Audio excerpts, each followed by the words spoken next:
Ya, pemirsa, Anda masih bersama saya dalam Zooming with Primus dengan topik perlindungan pekerja migran. Tadi sudah banyak sekali penjelasan. Karena waktu kita pendek, Pak Beni, bisa respons pendek saja apa yang disarankan oleh Mbak Sering ini. Kemudian Pak Beni ya. Silakan Pak. Ya, yang pasti ya kerja-kerja kolaboratif, koordinatif yang berorientasi pada kepentingan merah putih Republik itu harusnya menjadi semangat semua kementerian lembaga. Masing-masing pihak sudah mendapatkan mandat undang-undang, ya Naker melakukan apa, kemudian juga BPMI ya bekerja di wilayah mana, dan juga apa sesungguhnya yang dimandatkan negara ya melalui perwakilan KBRI maupun KJRI. Walaupun faktanya ego sektoral ini sahwatnya masih sangat kuat, sehingga ego sektoral inilah yang memberi kontribusi besar pada carut-marut bahkan berantakannya tata kelola penempatan maupun pelindungan. Satu contoh misalnya, terkait awak kapal niaga, awak kapal perikanan. Ya, dimandatkan undang-undang di pasal 4. Kemudian PP-nya itu sudah selesai tahap harmonisasi. Sampai sekarang belum diundangkan. Kenapa? Karena masih ada ya keinginan dari Hubla misalnya. Saya selalu nggak pernah basa-basi untuk menyebut terbuka. Menginginkan ya transisi pemberlakuannya 2 tahun. Saya katakan ini gila. Kalau 2 tahun masa transisi sebuah produk regulasi diberlakukan, maka ini sama artinya ya ada praktek-praktek liar yang semakin merajalela dan ada pihak-pihak yang akan mengambil keuntungan dari masa transisi ini. Saya mengusulkan 3 bulan atau 6 bulan paling lambat. Ya. Terkait ya perlakuan negara dengan penuh rasa hormat memberikan fasilitas, mudah-mudahan ini tidak dipandang sebagai bentuk diskriminasi kepada pihak lain. Launch itu disiapkan ya jika memang dibutuhkan oleh PMI, kita sudah menyediakannya, tapi tidak ada upaya pemaksaan pihak-pihak tertentu yang mengarahkan PMI masuk launch. Bisa dibayangkan sekarang kalau Ibu Sringatin masuk SUTA, dulu helpdesk ya tempat pelayanan pendataan awal dan juga informasi awal itu hanya 1 meter kali 1 meter yang disiapkan oleh bandara. Tidak kelihatan, tidak nampak ya bahwa ada pusat pelayanan BP2MI. Hasil kemarin kita disediakan udah 5 meter panjangnya. Kemudian di atas meja pelayanan tertulis besar selamat datang Pak pejuang devisa negara ya. BP2MI siap memberikan pelayanan informasi. Itu. Jadi tidak boleh lagi ya pelayanan yang sifatnya VVIP kepada PMI ya itu diikut sertakan dengan upaya-upaya kejahatan lainnya, upaya-upaya pemaksaan lainnya. Ini yang memberi ruang perilaku-perilaku koruptif oknum-oknum tertentu kemudian secara bebas dan liar bermain dan memanfaatkan kondisi-kondisi tadi. Pak Ben, yakin, barangkali yang karena waktu kita terbatas bisa respons soal kebijakan BP2MI masa pandemi, Pak. Jadi tadi yang dibilang pandemi ini apakah masih mengirimkan atau bagaimana? COVID, kami sudah berkoordinasi pertama dengan Kemenhub ya dan juga Kementerian BUMN dalam hal fasilitasi kendaraan antar jemput dari bandara ke Wisma Atlet. Kemudian Kemensos, kemudian Naker agar 162 PMI ya yang sudah kembali ke tanah air per 1 Januari hingga 31 Agustus, mereka juga adalah warga negara yang berhak untuk mendapatkan perlindungan negara dalam hal jaring pengaman sosial ya. Nah, tentu ini kewenangannya dari Kemensos, tapi surat kami sudah kami kirimkan ke Kemensos kemudian juga ke Naker agar mereka mendapatkan hak yang sama.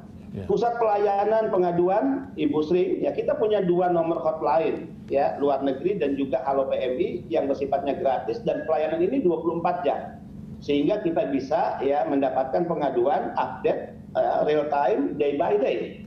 Bisa dibayangkan dari 1 Januari hingga Agustus sudah ada 1.190 pengaduan, 409 selesai dan 781 kasus masih dalam proses ya. Nah artinya BP2MI dengan segala kekurangannya tetap memberikan pelayanan di situasi pandemi COVID. Dengan segala kekurangan sistem yang kami miliki, kami sedang memperbaiki menuju modernisasi sistem. Kemudian juga terkait bagaimana kasus diadukan ke kami, bagaimana way out yang akan kami lakukan dalam bentuk kebijakan dan rekomendasi, kami juga ingin mempercepatnya melalui tim quick response yang sekarang saya bentuk dan akan di-SK-kan pada minggu depan. Ini bentuk kebijakan-kebijakan yang saya pikir ini bagian dari kepedulian kita kepada PMI dan proses percepatan atas kehadiran negara untuk segera hadir di lapangan memberikan perlindungan menyeluruh kepada pekerja migran Indonesia. Nah, saat Sekali ini, lagi, ya, saat mohon ini, tentu Pak. dukungan Ya, pihak Pak. atas kerja ini. Pak Beni, saat ini ada berapa PMI yang masih di luar negeri dan apakah mereka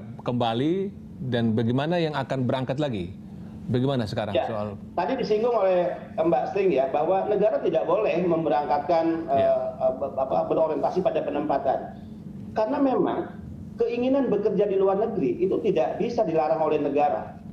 Negara harus memberikan fasilitasi, termasuk menjaga agar mereka tidak berangkat melalui jalur yang tidak resmi. Ya. Karena itu adalah bagian dari perlindungan awal negara.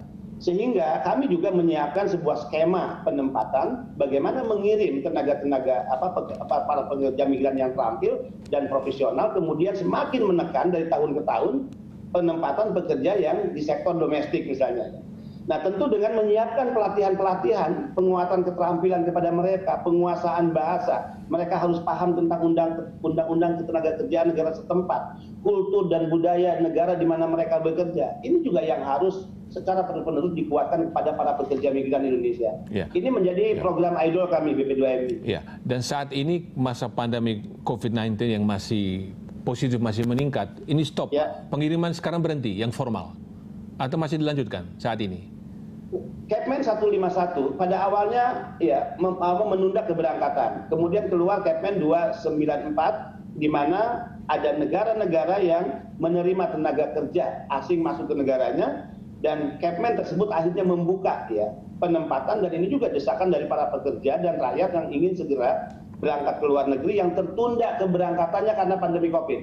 Jadi negara tidak membuka pasar kerja baru ya, kecuali memberangkatkan mereka yang sudah terdaftar dalam registrasi dan ID yang sudah dimiliki oleh para pekerja yang bahkan sudah memiliki paspor dan visa untuk berangkat ke negara-negara penempatan. Selama pandemi sejak Maret sampai hari ini sudah berapa PMI yang dikirim, Pak? Belum ya. Belum ya? Belum ada satupun yang berangkat kecuali 88.000 calon PMI yang tertunda keberangkatannya. Sekali lagi, 88.000 calon PMI yang tertunda keberangkatannya karena pandemi Covid, ya, maka merekalah yang diprioritaskan untuk berangkat dan difasilitasi oleh negara. Sekarang sudah masuk pada tahap orientasi pra penempatan. Mereka mendapatkan pelatihan dan pembekalan yang dilakukan oleh BP2MI. Ya. Dan berapa PMI yang kembali selama Covid sampai hari ini? Saya sampaikan tadi 1 Januari sehingga 31 Agustus 162.000 yang sudah kita layani kepulangannya ke tanah air. Dan mereka yang masih di negara-negara bekerja itu masih bekerja atau mereka di tempat isolasi atau bagaimana? Keadaan mereka terpantau atau tidak, Pak? Ya, dari laporan-laporan KBRI koordinasi dengan kami, yang paling kredit masa pandemi Covid ini kan Malaysia, karena Malaysia memiliki kebijakan tersendiri yang kadang membuat negara kita itu sulit menjangkau kantong-kantong PMI. Walaupun akhirnya juga ya clear ya, bantuan-bantuan logistik di masa pandemi itu bisa sampai ya ke kantong-kantong PMI dan diterima oleh mereka. Walaupun tentu problem-problem lain, masalah-masalah konsuler, masalah hukum, ya masalah mereka harus berhenti dan diberhentikan secara sepihak oleh pihak perusahaan, itu juga masih menjadi bagian yang menjadi fokus kami dan juga KBRI. Tapi sepanjang masalah itu terjadi di luar negeri, di negara penempatan, maka domainnya adalah domain dari perwakilan KBRI dan KJRI.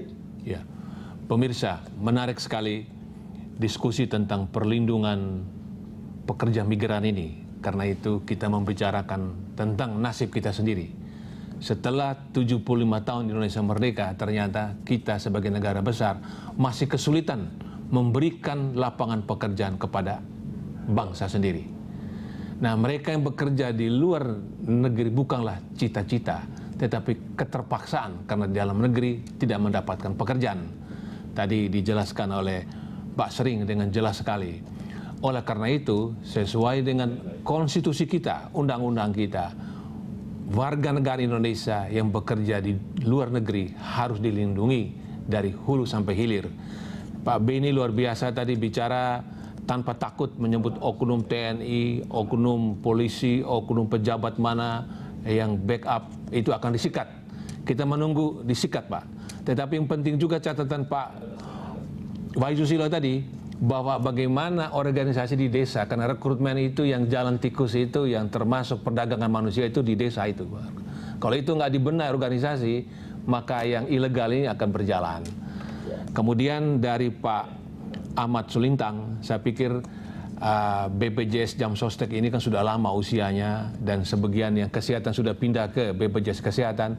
Bagaimana organisasi ini, BPJS tertua ini benar-benar memberikan perlindungan hak-hak kepada pekerja migran ini.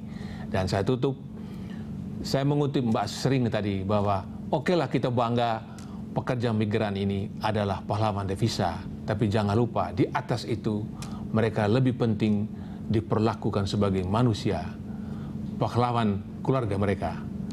Terima kasih kepada Pak Beni.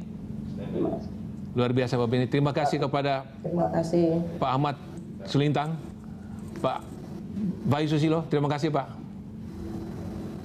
Kemudian Mbak Sering dari Hong Kong. Pemirsa, kita jumpa lagi pada Zooming with Primus.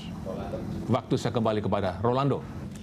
Terima kasih, Pak. Terima kasih. Ya baik, terima kasih Pak Primus. Dan pemirsa, demikianlah Zooming with Primus dengan tema perlindungan pekerja migran. Terima kasih atas kebersamaan Anda. Saya Rolando Sambuaga. Sampai jumpa.